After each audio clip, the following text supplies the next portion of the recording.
So hello viewers, welcome back to Guru Mantra classes.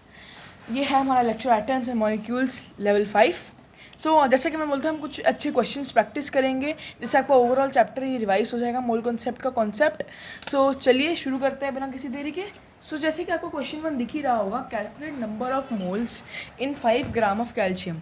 In 5 gram of calcium. So मैंने आपको formula बताया था, दो फार्मूला की number of moles is equal to given mass by molar mass। Molar mass से बताया था मॉलिक्यूलर मास की तरह निकलता है, ठीक है। और ग्राम एटॉमिक है, कैल्शियम है, मॉलिक्यूल नहीं है, एटम है। सो नंबर ऑफ मोल्स हमें गिवन क्या है, 5 ग्राम्स, 5। और हमें कैल्शियम का आता है 40 यू होता है, तो हम उसको 40 ग्राम लिख सकते हैं डायरेक्टली बाय 40। तो ये हमारे पास आ गया 1/8, 1/8, so which is equal to 0.125 moles। Easy, simply हमने इसमें किया क्या है, हमने नंबर ऑफ मोल का फॉर्मूला लगाया, given mass by molar mass. Molar मास मैंने बताया था कि ग्राम एटॉमिक मास हो और मॉलिक्यूलर मास की तरह कैलकुलेट होता है, मॉलिक्यूल हो, ठीक है। तो हमें कैल्शियम का होता था 40, तो 5/40 is equal to 1/8, 1/8 is equal to 0.125। So जो हमारे पास सेकंड क्वेश्चन है वो है, what is the mass of 4 moles of aluminium atoms. What is the mass of 4 moles of aluminium atoms. L का होता है 27 यू। अब हम सिंपली ये वाला फॉर्मूला अप्लाई करेंगे, number of moles equal to given mass by molar mass. अब हमें इसमें मोलर मास पता है 27 और नंबर ऑफ मोल्स पता है, तो हम गिवन मास को x लिख सकते हैं। So 4 is equal to x by 27। So x is equal to 27 इधर चला जाएगा, 4 से multiply, 27 into 4 which is equal to 108। अब हमें ये गिवन मास था, हम जो निकाला है, तो ग्राम लिखेंगे। हमें अभी क्या लिखेंगे, ग्राम्स।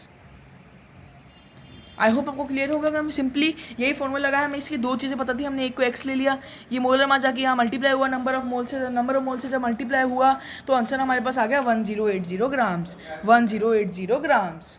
सो अब जो हमारे पास थर्ड क्वेश्चन है, calculate number of atoms in 0.2 moles of sodium. 0.2 moles of sodium, ठीक है। सो इस क्वेश्चन में हम क्या करेंगे, इस क्वेश्चन में हम लगाएंगे नंबर ऑफ एटम्स वाला फॉर्मूला। क्या लगाएंगे, नंबर ऑफ एटम्स वाला formula. So number of atoms is equal to given mass by molar mass into Na। अब हमें पता है कि given mass by molar mass mole भी होता है, ठीक है। Mole is equal to given mass by molar mass. तो हमें यहाँ पे 0.2 मोल्स है, तो हम इसकी जगह 0.2 लिख सकते हैं, क्योंकि नंबर ऑफ मोल कितना होता है, given mass by molar mass. So number of atoms is equal to 0.2 into 6.022 into 10⁻23। ये एवोगाड्रोस नंबर है जो मैंने आपको पिछले लेक्चर में समझा दिया था। सो अब हम जैसे इसको सॉल्व करेंगे तो हमारे पास आंसर आएगा फाइनल, जो हमारे पास फाइनल आंसर आएगा वो आएगा 12044 इंटू 10⁻19 आप ये खुद सॉल्व कर सकते हैं सिंपली। आप ये पॉइंट से पॉइंट हटा देंगे तो 4 0 कट जाएंगे 23 से, तो 19 रह जाएगा, और फिर 2 और 6022 का मल्टीप्लाई करोगे तो 6022 into 2 is 12044। Now fourth question, calculate the number of iron atoms in piece of atom weighing 2.8 grams. Weighing 2.8 grams. चलिए करते हैं, नंबर ऑफ एटम्स वाला फॉर्मूला लगेगा इसमें भी। Number of atoms is equal to given mass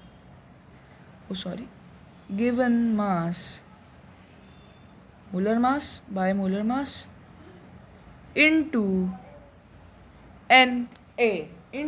Na। So अब हम करते हैं। सो नंबर ऑफ एटम्स हमें नहीं पता है, हमें निकालना है।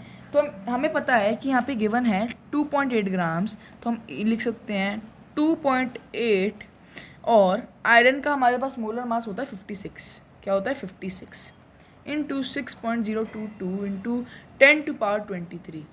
अगला स्टेप जो हमारे पास आ जाएगा वो हमारे पास रह जाएगा, हम इस 28 को इसको काटते हैं तो हमारे पास बचता है 1/20. तो हमारे पास रह जाएगा 1/20 इंटू 6022. मैंने पॉइंट हटाए और 10⁻23 और यहाँ 1000 आ गया क्योंकि 3 थे. तो 10⁻23. So which will be equal to final answer 30110 into 10⁻18 into 10⁻18. तो चलिए नेक्स्ट क्वेश्चन की तरफ बढ़े. सो हमारे पास जो 5th क्वेश्चन आता है वो हमारे पास आता है, how many moles are there in 9.033 into 10⁻24 atoms of helium into 10⁻24 atoms of helium. अब इसमें हम सेम ही फॉर्मूला लगाएंगे, number of atoms is equal to given mass by molar mass into Na. अब हमें नंबर ऑफ एटम्स पता है 9.033 into 10⁻24. Given mass में मोलर मास इज मोल्स, मोल होता है तो हम इसको x मान लेते हैं.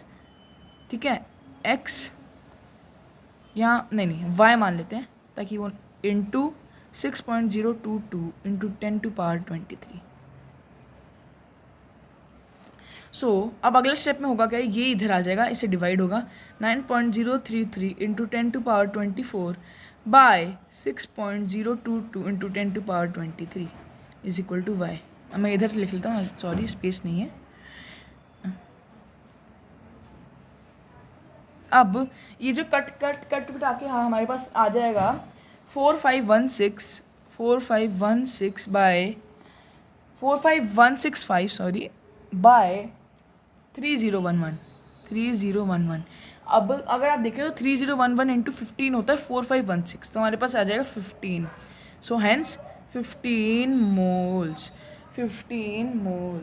सो अब जो हमारे पास क्वेश्चन 6 आता है, if 1 mole of carbon atom weighs 12 grams, what is the mass of grams of 1 atom of carbon. What is the mass in grams. अगर 1 मोल का वेट है 12 ग्राम्स, तो what is the mass in grams of 1 atom of carbon. 1 mole का अगर 12 ग्राम है तो 1 atom का क्या है. सो इंटरेस्टिंग क्वेश्चन है पर वेरी इजी क्वेश्चन भी है. इंटरेस्टिंग है but it's very easy. So हमें गिवन है कि 1 mole is equal to 12 grams. ठीक है, फिर हम ये लिख सकते हैं 6.022 into 10⁻23 atoms of C is equal to 12 grams, क्योंकि मोल यही होता है. अब atoms of C is equal to 12 by 6.022 into 10⁻23. अब जब हम इसे सॉल्व करेंगे तो हमारे पास फाइनल आंसर क्या रह जाएगा, 1.99 इंटू 10⁻23 10⁻−23 ग्राम्स. हमें एक कैलकुलेशन नहीं करके दिखा रहा आपको क्योंकि बहुत लंबी कैलकुलेशन है, आप इजीली कर सकते हैं. और मेरे पास यहाँ स्पेस भी नहीं है क्योंकि जो हमारे सर थे उन्होंने क्वेश्चंस ऑलरेडी टाइप कर दी थी इस बार. आई एम वेरी सॉरी, अगली बार ऐसा नहीं होगा. सो आपको आई होप समझ आएगा. हमने सिंपली पहले 1 मोल क्या पता है 12 ग्राम्स. 1 मोल क्या होता है 6.022 into 10⁻23 atoms of the particle. So atoms of C, तो एटम्स ऑफ C हमने ये इधर ले गए, ये डिवाइड 12 से डिवाइड और ये फाइनल आंसर. अब हमारे पास जो लास्ट क्वेश्चन आता है ये सबसे इंटरेस्टिंग और मतलब कि सबसे अच्छा क्वेश्चन है. इस क्वेश्चन में आपको ज़्यादा ध्यान देने की ज़रूरत है क्योंकि इसको प्रैक्टिस करना होगा लिख के. सो जो क्वेश्चन हमारे पास है, how many grams of neon will have same number of atoms as 4 grams of calcium. मतलब कितने ग्राम ऑफ नियॉन के पास सेम नंबर ऑफ एटम होंगे, जैसे जितने कैल्शियम के 4 ग्राम में एटम है उतने नियॉन के कितने ग्राम में होंगे. फॉर एग्जाम्पल आपके पास 4 चॉकलेट्स हैं और आपके पास 4 चॉकलेट्स, आपका फ्रेंड है, ठीक है. तो आपके फ्रेंड के पास कितने चॉकलेट होने चाहिए, आपके 4 चॉकलेट का वेट है 12 ग्राम्स और पर एक चॉकलेट का होता है, आपकी चॉकलेट का वेट है 12 ग्राम्स और एक चॉकलेट का वेट है 3 ग्राम्स. तो आपके फ्रेंड के पास कितने ग्राम चॉकलेट होनी चाहिए ताकि वो आपके उसको हो जाए, इक्वल हो जाए. तो ऑब्वियसली बात है उसको भी 4 चॉकलेट चाहिए, है ना. 4 × 3 = 12 ग्राम्स. सिंपली हम यहाँ पे चलो शुरू करते हैं क्वेश्चन. ध्यान से देखना, इसमें देखिए. सो हमें पता है कि 40 है कैल्शियम का, नियॉन का 20, तो 40 grams of C is equal to 1 mole, is equal to 1 mole, क्योंकि उसका मोलर मास और मोल सेम होता है। तो 4 gram of C is equal to 1/40 into 4। तो 4 ग्राम ऑफ सी में कितने मोल होंगे, कितने होंगे 4 ग्राम ऑफ सी में, ये 10 से कट जाएगा, सो 1/10 मोल। तो अब number of atoms of 1/10 mole of CA will be equal to number of atoms of 1/10 mole neon, है ना। देखो मोल तो वही है, तो 1/10 जब हमें पता है 4 ग्राम्स ऑफ इतने मॉलिक्यूल्स हैं, तो हमें प्रूफ करना है कि इक्वल है कितने, तो हम 4 ग्राम में अगर 1/10 मोल है तो 4 gram of 1/10 mole of neon में उतने ग्राम होंगे, हमें पता चलेगा, क्योंकि हमें पता है 4 ग्राम में 1/10 मोल है कैल्शियम के, तो मतलब कि हमें नियॉन के 1/10 मोल का वेट ढूंढना है, क्या वेट ढूंढना है। सो अब हमें पता है कि 1 मोल होता है इसका 20 ग्राम, क्योंकि 20 है 20 ग्राम। सो 1/10 मोल कितना होगा, 1/10 mole will be equal to 1/10 into 20, ठीक है, सॉरी 1 मोल, ठीक है। सो 1/10 मोल होगा 2 ग्राम, ठीक है, 10 से 20 कट जाएगा जब मल्टीप्लाई होगा। सो हम लिखेंगे 4 gram of CA will have same number of atoms as 2 gram of neon, देखिए सिंपल हमने इसमें किया क्या, हमने पहले लिखा 40 ग्राम ऑफ C इज 1 मोल, ठीक है, फिर हम लिखा 4 ग्राम ऑफ C कितना होगा 1/40 इंटू 4, तो 4 ग्राम ऑफ C में होंगे 1/10 मोल। अब हमें बताना है कि कितने मोल होंगे, तो 1/10 मोल है CA का 4 ग्राम में, तो हमें उस एटम का वेट निकालना होगा 4 ग्राम में, सॉरी माय बैड। तो हमें पता है 1/10 मोल ऑफ CA है, तो हमें 1/10 मोल ऑफ नियॉन का वेट निकालना होगा। सो हमने पहले 1 मोल का हमें पता है 20 ग्राम है, तो 1/10 का कितना होगा 1/10 इंटू 20, 10 2 ज़ा 20, सो 2 ग्राम आ गए हमारे पास आंसर। सो आई होप आपको सारे क्वेश्चन समझ आ गए होंगे। इसकी जो वर्ड डॉक्यूमेंट है वो डिस्क्रिप्शन में लिंक आ जाएगी आपके पास। So till then good bye and thank you.